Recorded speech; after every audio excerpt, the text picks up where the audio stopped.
정부가 부동산 시장 과열을 막기 위해 이르면 다음 달 부동산 규제를 강화하는 내용의 대책을 발표할 것으로 알려지면서 건설사들이 밀어놨던 분양 물량을 쏟아내고 있습니다. 청약 시장이 냉각되기 전에 공급 물량을 처분하겠다는 건데요. 이번 달 일반 분양 물량은 5만 2천여 가구로 6월 기준 사상 최대입니다. 부동산 가격 급등을 주도하고 있는 수도권을 중심으로 대출 규제에 나서야 한다는 목소리가 높아지고 있습니다. 보도에 정창신 기자입니다. 이달 수도권 분양시장에 역대 최대 분양 물량이 공급될 예정입니다. 리얼투데이 조사에 따르면 전국 69곳 6만 4천여 가구 분양 물량 중 5만 2천여 가구가 일반 분양됩니다.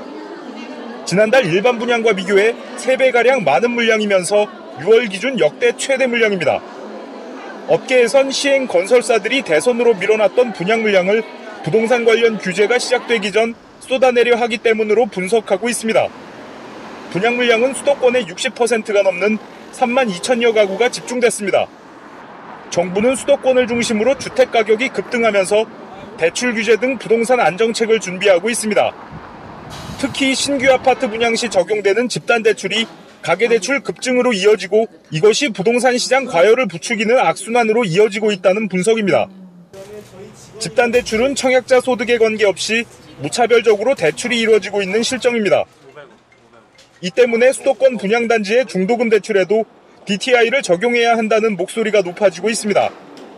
중도금 대출은 시행사나 건설사가 주택도시 보증공사 등의 보증기관에서 보증을 받기 때문에 개인의 빚상환 능력을 따지는 일반 대출보다 쉬운 상황입니다.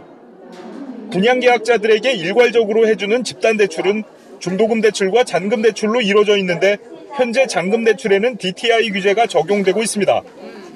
정부는 지난해 8.25 가계부채 대책의 후속 조치로 올해 1월 1일부터 잔금 대출에 여신심사 가이드라인을 적용했습니다. 잔금 대출도 DTI가 60%를 넘는 대출은 고부담 대출로 보고 거치 기간을 1년 이내로 둔 뒤 원금과 이자를 분할 상환하도록 한 겁니다. 사실상 잔금 대출에 DTI가 적용된 것으로 보는 이유입니다.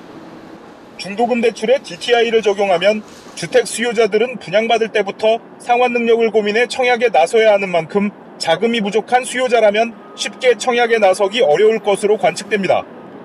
업계에 따르면 보통 새 아파트 분양을 받으면 계약금과 중도금 대출 5, 6회, 입주 전 잔금 대출로 분양 금액을 나눠내고 있습니다. 한편 오는 7월 말 LTV DTI 규제 완화가 종료될 예정이지만 이보다 앞선 이달 중 정책 결정을 서둘러 발표할 수도 있다는 얘기도 나오고 있습니다. 서울경제TV 정창신입니다.